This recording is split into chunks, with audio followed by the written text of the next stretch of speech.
আলহামদুলিল্লাহ দিনটা ভালোই গেল। সকালের নাস্তা ধুঙ্গারি কাবাব আর শাক দিয়ে ছিল দুপুরের খাবার। দেখুন তাহলে আমাদের দিনটা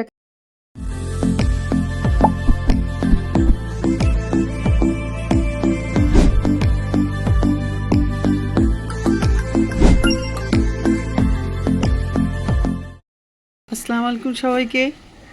শুভ সকাল, গুড মর্নিং। আজকে সবাইকে বলতে চাই যে আজকে কিন্তু এখানে ঝড় 120 কিলোমিটার পর্যন্ত হবে। আপনাদের যার যা দরকার সকাল সকাল নিয়ে চলে আসেন, বাইরে যাওয়ার দরকার নাই যদি কোনো জরুরি দরকার না থাকে। দেখতেই পাচ্ছেন কিভাবে ঝড় শুরু হয়েছে সকালেই। আমার গার্ডেনের একটা অংশ থেকে কতটুকু বাতাসে ভেঙে গেছে, কাঠ ভেঙে পড়ে গেছে। এখন কিন্তু আরও সব বাকি আছে, জানি না কি হবে।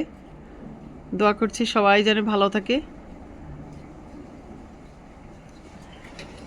দেখেন বাতাসের কি আওয়াজ।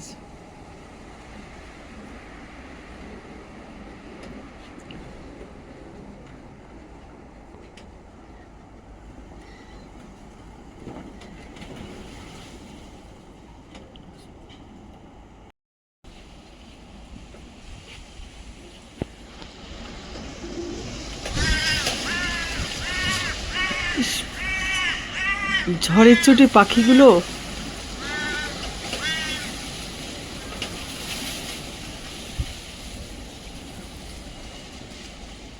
ঝড়ের মধ্যে গাছের মধ্যে পাখিগুলো থাকে, পাখিগুলো থাকতে পারছে না, এক একবার বের হয়ে যাচ্ছে আবার গিয়ে গাছে ঢুকছে। আল্লাহ সবাইকে সেভ করো, সবাইকে ভালো রেখো।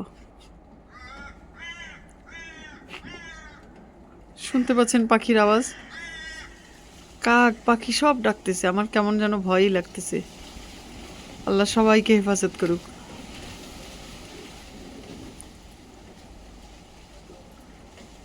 কিছুক্ষণ পরের ওয়েদার আমি দেখাবো। ততক্ষণ পর্যন্ত সবাইকে আল্লাহ হাফিজ।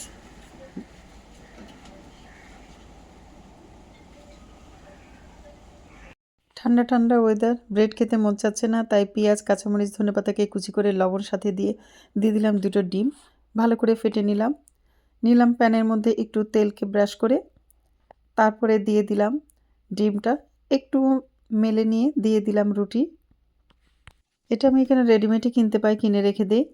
তো যখন মন চায় তখন খাই এটা। তো রুটিকে দিয়ে এপাশ ওপাশ করে উল্টে নিলাম, ভালো করে ভাজা হয়ে গেল। তারপরে নিয়ে নিলাম নামিয়ে। ঘরে অন্যান্য সালাদ ছিল না, যা ছিল তাই দিয়ে আমি রোল করে নিলাম, টুকরো করে নিলাম, আর সাথে নিয়েছিলাম অরেঞ্জ জুস বানিয়ে ফ্রেশ। মজাই লেগেছিল, আপনারা ট্রাই করতে পারেন।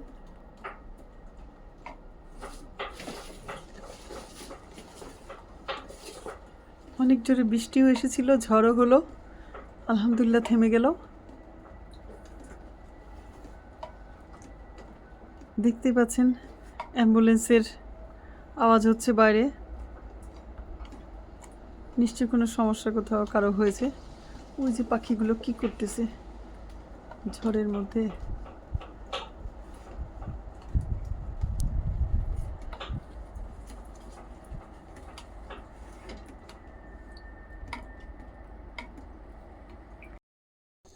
আনার হলে ভাগাভাগি শুরু হয়ে যায়। ছিলতে পারি না আমি, সে ছিলে, কিন্তু বেশিরভাগ খাওয়া হয় আসলে আমারই।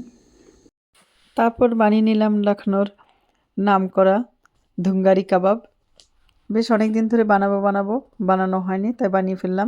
আদা রসুন পেস্ট, তারপরে দিয়ে দিয়েছিলাম বেরেস্তা, দিয়ে দিলাম ধনেপাতা, কয়েক রকম মশলা করে রেখেছিলাম সেটা দিয়ে দিলাম চানা ডালকে নিয়ে একটু পাউডার করে ভেজে নিয়েছিলাম, ওটা দিয়ে দিলাম ঘি। তারপরে ভালো করে মাখিয়ে নিলাম। দেখতেই পাচ্ছেন খুব ভালো করে মাখানো হয়ে গেলে তারপরে এর মধ্যে দিয়েছিলাম আরও কাঁচামরিচ আর পেঁয়াজ কুচি, ধনেপাতা কুচি আর একটু দিয়ে তারপরে আবারও মাখানো শুরু করলাম। মাখাতে মাখাতে এটা একটু সফট হয়ে আসলো। তারপরে সব গোল করে রেখে দিয়ে দিলাম স্মোক যে ধোঁয়াটা আর কি, সাথে কয়েকটা লং দিয়ে আর ঘি দিয়ে দিয়েছিলাম। এটার ফ্লেভারটা অনেক সুন্দর হয় যদি আপনারা তার সাথে ঘি আর কয়েকটা লং দিয়ে দেন। দেখবেন ফ্লেভারটার জন্য কাবাবের স্বাদ ডবল বেড়ে গেছে আর ঘরের মধ্যেও একটা সুন্দর ফ্লেভার এসে গেছে। অনেকক্ষণ রাখলাম, তারপরেও স্মোকটা ছিল, উঠিয়ে নিলাম। প্যানের মধ্যে ঘি গরম দিয়ে এদিকে আমি কাবাবটার গোশটাকে ভালো করে মথে নিতে থাকলাম। যখন সফট হয়ে গেল তারপরে কাবাবের সাইজ দেওয়া শুরু করলাম আর একে একে দিয়ে দিলাম। বিসমিল্লাহ বলে ঘিয়ের মধ্যে দেওয়া শুরু করলাম ভাজার জন্য। দেখতে পাচ্ছেন এপাশ ওপাশ করে উল্টে নিলাম। হয়ে গেল আমার কাবাবগুলো ভাজা। খুব সুন্দর একটা ফ্লেভার বের হয়েছিল, এত রকম মশলা সাথে স্মোক, অনেক ভালো লাগছিল।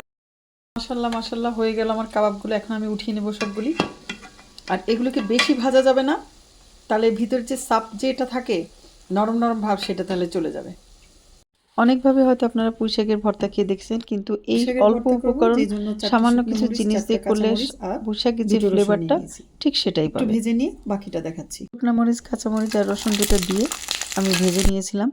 একটু ভাজা হয়ে গেলে তারপরে উঠিয়ে নিলাম। কাঁচামরিচগুলোকে একটু ফাটিয়ে ফাটিয়ে সেই তেলের মধ্যেই দিয়ে দিলাম পেঁয়াজ। পেঁয়াজটা একটু ভাজা হলে সাইডে রেখে দিয়ে অন্য পাশে আমি দিয়ে দিয়েছিলাম শাকগুলোকে। আর এদিকে একটা লাল পেঁয়াজ ভেজে নিচ্ছি। শাকগুলো একটু নরম হয়ে গেল, তারপরে হালকা করে ভেজে নিলাম। ভাজা হয়ে গেলে সাইডে রাখলাম, রেখে বাটা শুরু করলাম। আমি প্রথমে দিয়ে নিলাম শাকটাকে বেটে।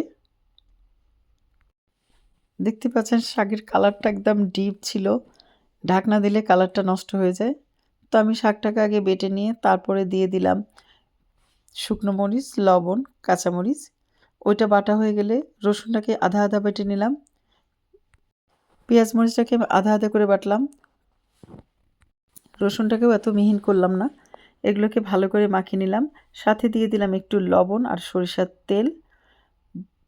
আগের যে অরিজিনাল টেস্ট এভাবে করলে পাবেন।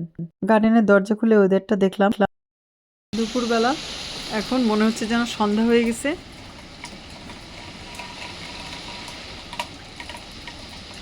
গরম গরম ভাতের সাথে পুঁই শাকের ভর্তা, ধুঙ্গারি কাবাব, লেবু, কাঁচামরিচ,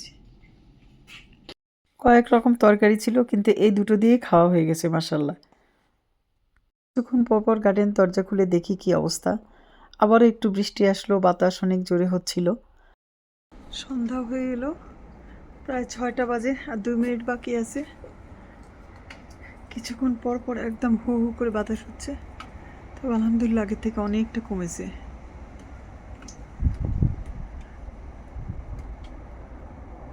আকাশে এখন অনেক মেঘ আছে, বৃষ্টি হয়েছে একচোট, কিন্তু এখনো একটু থেমেছে বৃষ্টিটা। আসবো অন্য কোনো নতুন ভিডিও নিয়ে, ততক্ষণ পর্যন্ত আপনারা সবাই ভালো থাকবেন।